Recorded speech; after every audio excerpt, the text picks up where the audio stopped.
Hey crafters, and today I'm doing my opinion of the sequel, Devil Wears Prada 2. Just please know I am not a film critic at any means. I don't know anything about filmography or anything like that. I'm just a fashion person. I am a seamstress. That's basically it. So please take a grain of salt of my opinions on the movie. However, speaking of the movie, the presentation is phenomenal. The marketing is incredible. I do have fun being on a little red carpet in Dallas, Texas. They have a theater and they make their own little premiere of the Devil Wears Prada. It's absolutely fabulous. I also got the VIP section. Yay! I have my very own Devil Wears Prada fictionalized runway book. This magazine is fictional, of course. It's based on Vogue. You have all the fictional characters if they were real people. It's absolutely phenomenal. I'm going to keep this as the rest of my life. A memorabilia. It's absolutely wonderful. It's just gorgeous. Yeah, it's just, I didn't get the purse. I have no idea you had to order the purse, but oh well. Okay, the movie. Overall, honestly, I think it's just a watered down version from the first movie. It's so much stuff that it's trying to recreate the old scenes, the iconic scene, trying to put the new scene, but it just to me fails in so many levels. So what's the premise of this movie? So what I can gather, you have Annie Sachs, played by Anne Hathaway, who is an accomplished journalist. I mean, she reached to the highest of her caliber when it comes to journalism.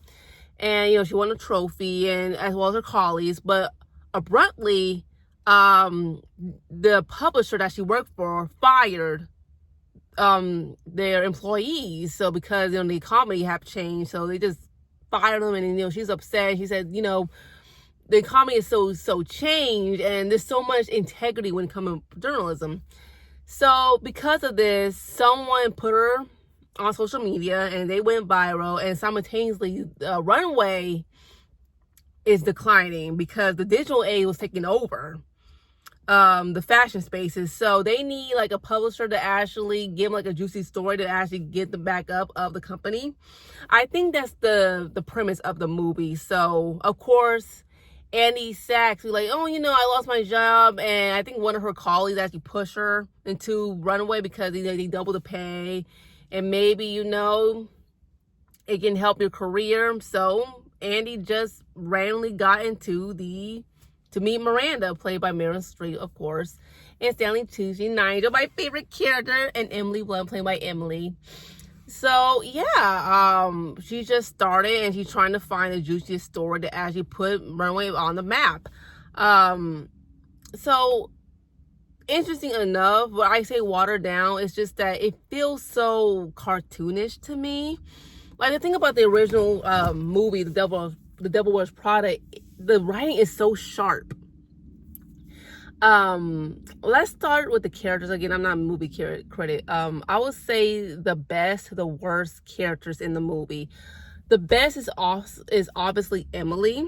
She's still that icy cold character.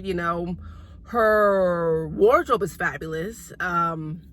It does convey who she is. Her entire outfit is very couture, but very tight fitted. Well, that's another thing. Emily now working for a flagship company for Dior. And she does have a villain arc that's trying to, I'm not gonna spoil the movie, but it's her connection towards Runway.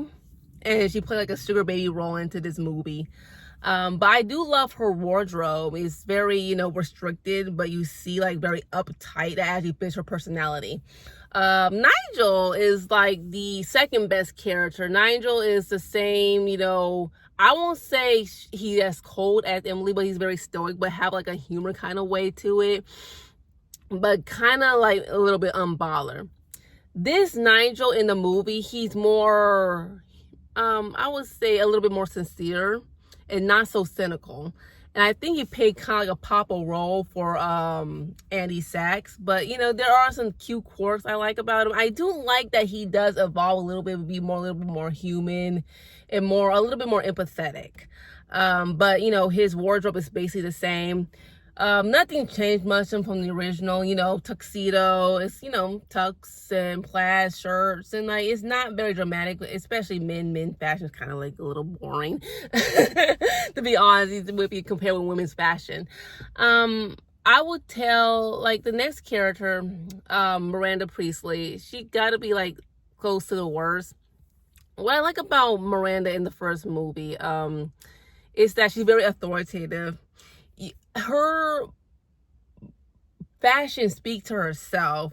I remember in the first movie that her fashion, like, she doesn't follow trends because she's a trendsetter. She actually knows what she is. She's very authoritative. She's very very clean, very precise and perfect. She's the devil. She drove Andy crazy to do these impossible tasks. You know, this have been done, and they keep threatening her about, oh, you're gonna get fired, you're gonna get fired. But Miranda in this character, you know, because the company is so declining, she can't handle the fact that she had to do like regular human activities. They make like a Looney Tunes character. Like, what happened to the quirks? What happened to all this stuff? You know, the fierce nature, like the sharp tongue. You know, actually making her intimidating. She became less intimidating. Like, I don't know who's the devil in this movie. Like I said, Emily does have kind of like a villain arc, but it's just watered down. Her fashion is not as memorable as the first one. I mean, none of the fashion is not so memorable, honestly. It's just, I'm gonna talk about the fashion, but yeah, I can't say to myself, oh, you know, Miranda looks all this and good. I thought the whole taxel jackets look so silly. I'm like, girl, you lost your touch. But this one outfit I do like when you go to Italy, and it's like that gym. I'm like, oh, that's pretty. I would say honestly the worst character is, unfortunately, it's the lead character, the protagonist, Andy Sachs. Like, why will you go back? Why will you go back to a psychopathic boss? But the thing about Andy, they make her into a Looney Tunes character. Like, she is running around like the first movie, but for no reason. Now, and the first reason is that, you know, Miranda gave her these impossible tasks, these well, I can't have the word for it, but it's just these mind-blowing dragging tasks that drive her off the wall, that she had to go to this way, this place, to that place in a nick of time. And it's just, and she had to learn so fast. This movie, it's like they just make her randomly go this place and that place for no reason, because they're trying to recapture the magic. It doesn't make any sense to me. They make Annie a Looney Tunes character. Like, she doesn't feel like she grows up from the original movie. It's like she's trying to sound so young and hippie and all this stuff. Oh, they gave her like a love interest because everybody hated Nick from the first movie. Like, and there's no chemistry between her new love interest and her. There's absolutely none. It's just like random. So yeah, you know, again, her fashion is so uninspiring in the new movie. And they trying to add, you know, body positivity, which I understand because this is the age of political correctness and body positivity. It's not was like 20 years ago. That's a different kind of world. Because at that time, white, skinny, less than 6 size is the ideal norm for the fashion industry. I am so sorry. This bus, I don't know why there's a school bus in there. Okay, anyway, let's talk about the fashion. Like I said, it's just definitely uninspiring. Like, I don't see myself like, oh my god, ooh. And I know people in the background, when I was sitting in the theater, like, oh my god, ooh, like, I'm like, okay, whatever. What makes the fashion so memorable, the first movie, is that the costume designers understand how to dress these characters based on how they feel and the transformation of these characters. Like, for example, let's talk about Emily. You know, Emily, her costume is high end, but it's very restricted, and it's like low tone colors, like monotone kind of, low colors, value. And it does match her personality because she's so icy, she's so distant, really recluse.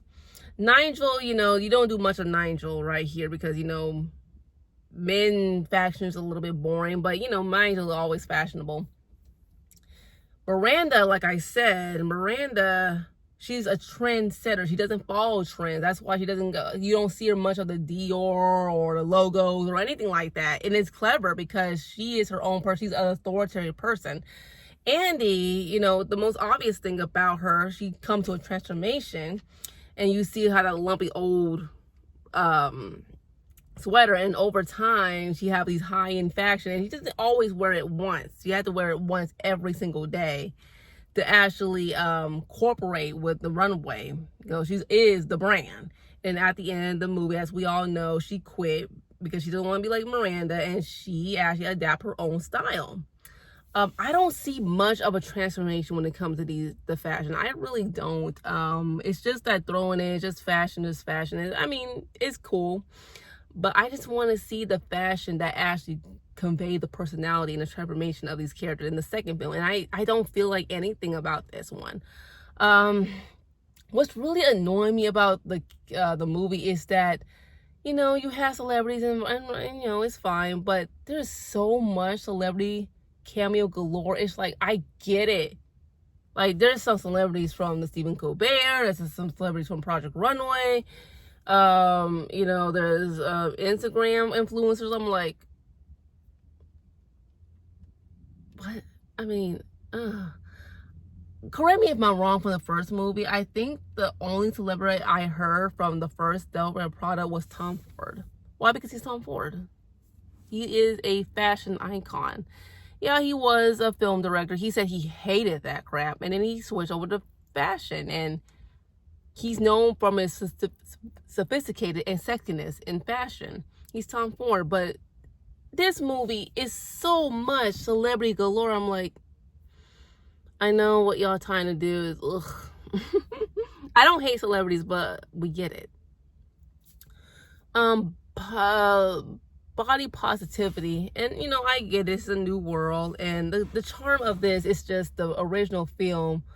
What make it works is just that the movie literally criticized the ridiculousness of the fashion industry, which is conveyed in today's world. It's that, like I said, you got to be skinny, you got to be young, and all that stuff to actually fit the brand is just overly criticizing, which is great because that's what it is. When you try to put body positivity in your film, you have to, you show it, but it's just there. Like, I want them to show body positivity when it comes to the models, when it comes to the fashion industry. You got a few people, but it's not much of there. It's just that, okay, there's one person who's, plus size, which is great, but they don't expand that. They don't expand it when it comes to the message of body positivity, if that makes sense. Honestly, it's just that to me overall, it's a watered down version of the first movie. And they have this plot that one of Miranda Priestley, I think biggest investors, have left in quotes, and then no one, and a descendant of his actually swoop in and trying to take over Runway and in a different opposite position. But yeah, if you like fashion, you're gonna get it. You're gonna get it here. It's just that, honestly, I'm gonna be honest, I recommend this is a skip. Or you can just watch it on, I think on Disney. I don't know, is it on Warner Brothers? No, I think it's on Disney. I think it's on Disney Plus. I don't know who watched Disney Plus. But yeah, those are my thoughts. I'm glad of the premiere of Devil Wears Prada is in Dallas. But yeah, I was definitely bored and disappointed of the movie. But hey, I'm glad I see the fashion. I do prefer the first one. Well, thank you for watching, and God bless.